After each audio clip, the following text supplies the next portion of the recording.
I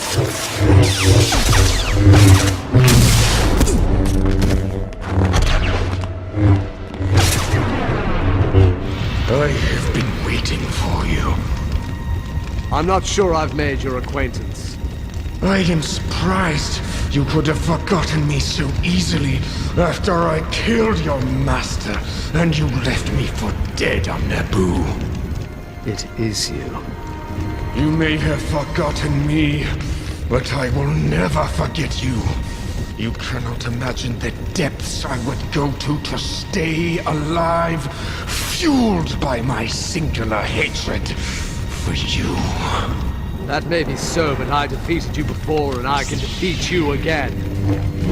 Hey, what's happening everyone? I am SirJames coming at you guys with another Star Wars Galaxy's Edge product review. In today's video, I have the very last Legacy Saber that I needed to do a review on, at least for the current lineup, and that is for Darth Maul. As you can see, I have two lightsaber hilts, meaning that I'll be able to connect them for the purpose of this video, because what's the point of getting Darth Maul if you don't at least get both of them to make the iconic saber that we all fell in love with back when Star Wars Episode 1 first aired in theaters.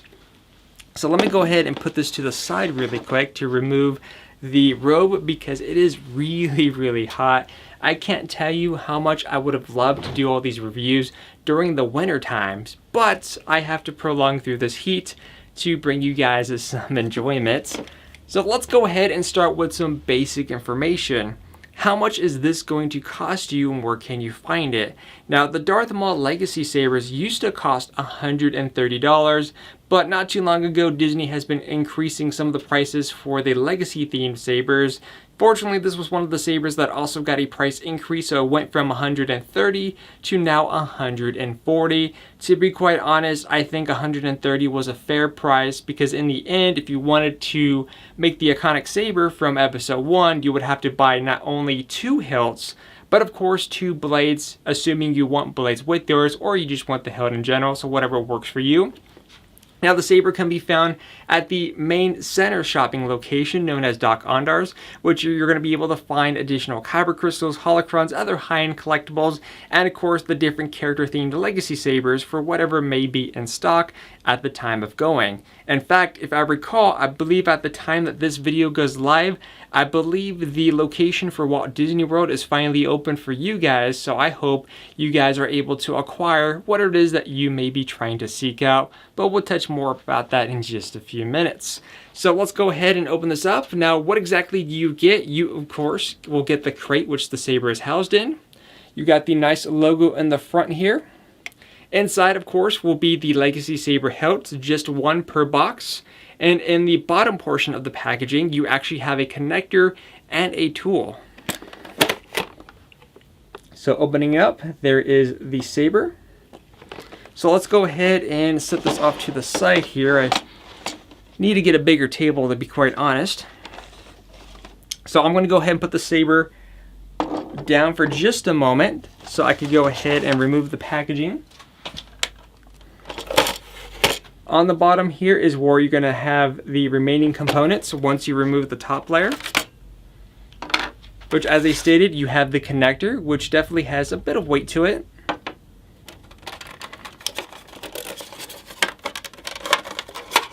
And just a simple tool in the bottom.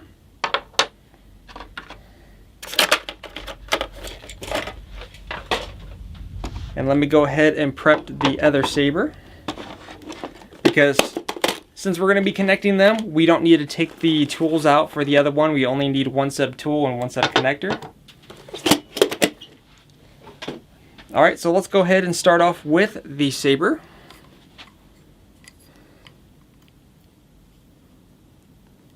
So it's very cool looking, and trust me, when you have these connected, it's a lot better looking. But if you are someone that just wants a saber hilt, then this is definitely a very good option. I know Darth Maul is a very popular character. Even though he didn't have too much dialogue and action in the movies, it was cool to see him featured in the Clone Wars, and of course to be concluded in Star Wars Rebels. Now, there's no point in me bringing the second hilt up because they're both exactly the same, but we'll be bringing the second one up in just a few minutes to connect them. But here is what the connector will look like. Now, a lot of people keep asking me whether or not, if you were to buy the Darth Maul Legacy Sabers, if you could use this connector to maybe potentially connect, let's say, 2 Sabi Workshop lightsaber hilts. And the answer is no, because these screw on differently from one another. Alright, so going over the saber first in terms of its initial weights. The weight area is in the... It's not heavy, so that's good. And it's not super... It's in the light medium category. There is a little bit of weight towards the emitter area. But everything else seems very lightweight. And it's very comfortable to hold in the hand. Now, the other thing that I'm really happy with is the activation switch. Because if you remember my review on the Temple Guard, where the activation switch was, it stuck out a little bit and it was quite flimsy, and I was thinking to myself, man, I wish they would have done it the same way as the Darth Maul saber, and this is what I'm preferring to. The activation switch is this red knob here, so instead of sticking out, you just turn it. So that's all you do that's how you turn it on and off, which is a lot better, and I'm glad they did that. I hope they redesigned the Temple Guard saber and do it like this, because then I'll be happy with that. You also have the cover tech wheel behind where the red is located, so just on the exact opposite. And that's basically it right there. This is where your battery pack is going to be. So let's go ahead and just check that out right now, because we're going to have to disconnect these anyways. Now, one thing I did notice is that the battery pack here doesn't lock in. However, this does have one of those black shrouds over it. Because some of the sabers I've noticed either will have this black shroud over it or won't. But I know this does utilize 3 AAA batteries if you are curious.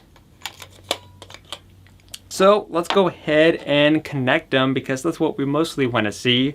So in order to connect them, do keep in mind that you need to remove the bottom portion of the saber on both of them. Just be careful when you're removing it so you don't accidentally, have this fall out and drop. So I'm just going to go ahead and carefully put this down to the side. I'm going to go ahead and remove the second one here, because we may need to do some adjustments once we get the connector in place. So once the bottom is removed, you're going to go ahead and take the connector.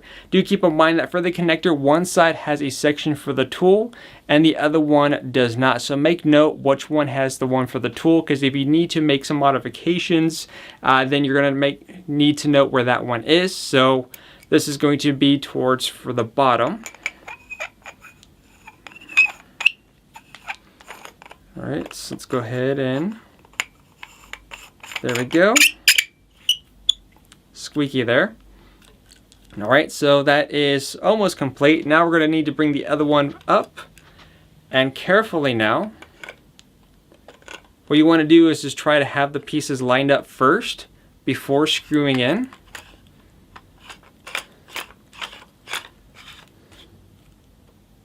All right, sweet. So I didn't have to make any modifications, so I got them to connect perfectly fine. One thing I do like is that if you were wanting to connect these sabers together, it's a lot quicker to put the Darth Maul sabers together compared to the Asajj Ventress, because with the Asajj Ventress you have to use the tool, then you have to remove 2 screws, and then another set of 2 screws, and then you have to remove the pieces. It was just a long process, and it was something that I didn't personally like. But here, this system is a lot better and a much improvement. But once you have the sabers together, you get something that is really, really cool to have. In fact, it's even cooler when you have it on the belt. But before we get into it, how does it feel now having 2 of these connected? Well, there is a lot more weight added to it compared to just a saber hilt by itself. And this feels really comfortable to have in the hand. So when you're flinging around or whatever you want to do, I mean, I don't have much skills with utilizing a double-bladed saber, to be quite honest, but hopefully we'll figure something out during the editing sections of it. But I guess one thing that we should do is go ahead and test out the initial sound. What I'm going to do is do the sound individually, just with one of the hilts, and compare it to a Sabi saber with a red kyber crystal, and to see how that performs, and then compare the sound with both of these ignited in comparison with a Sabi saber. Because what's nice is that since these hilts are connected like so, the soundboard are both connected right here in the center, so you're going to have a much louder sound effect, and it's just going to be a really cool effect.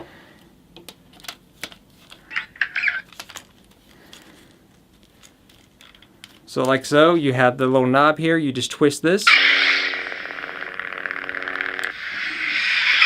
Go ahead and let you guys listen to that.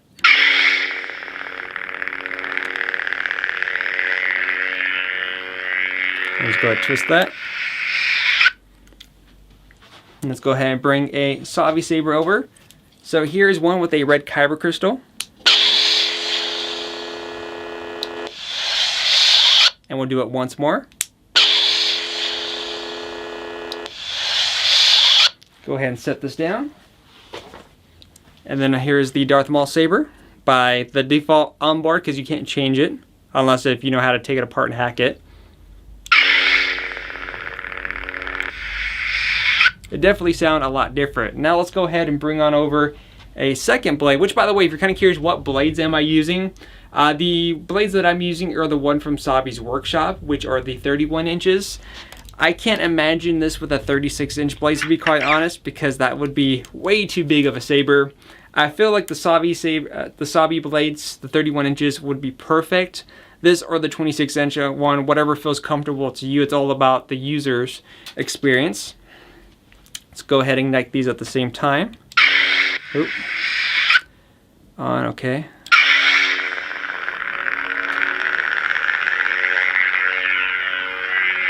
Let's go ahead and test any motion.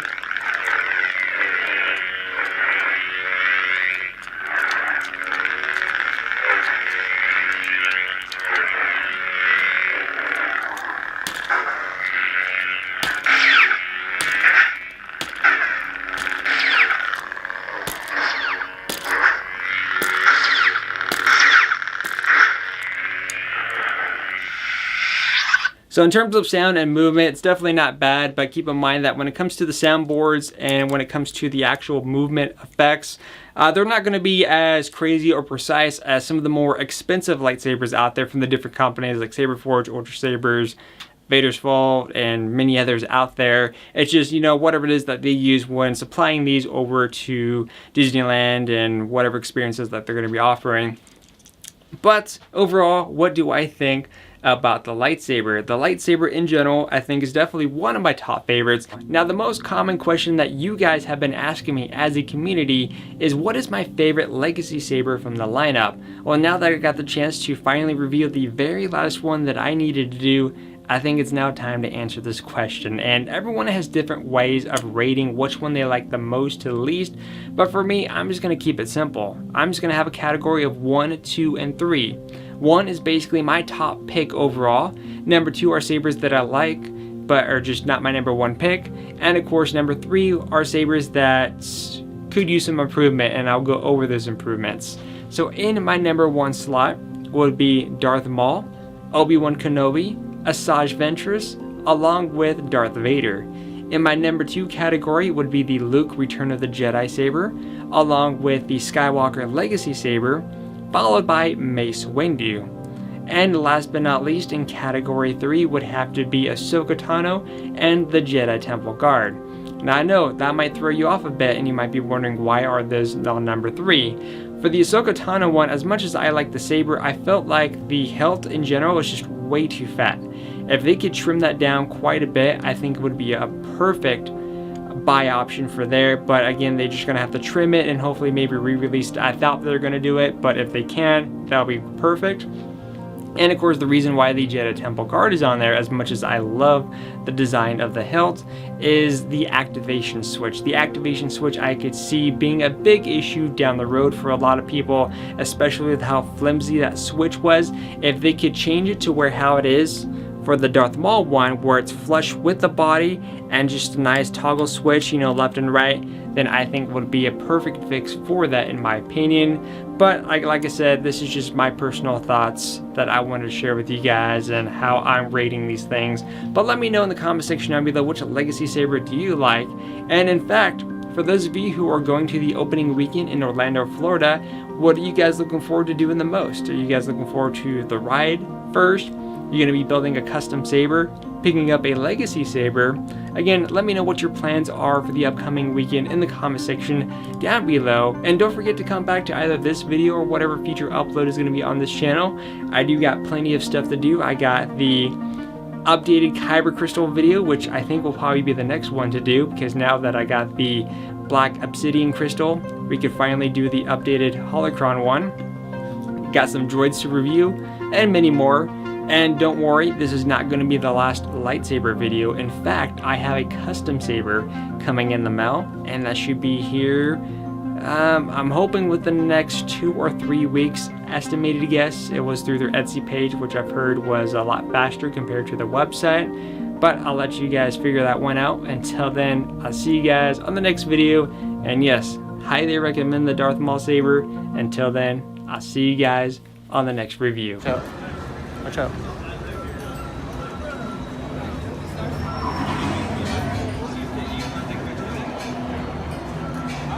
What's in the bag?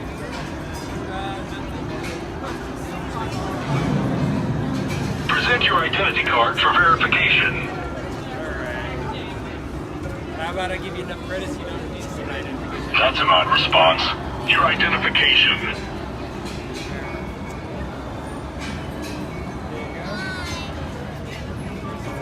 So that's you. And I just take your word for it? We'll find out. We always do. Sure you do. Enjoy your day. Goodbye.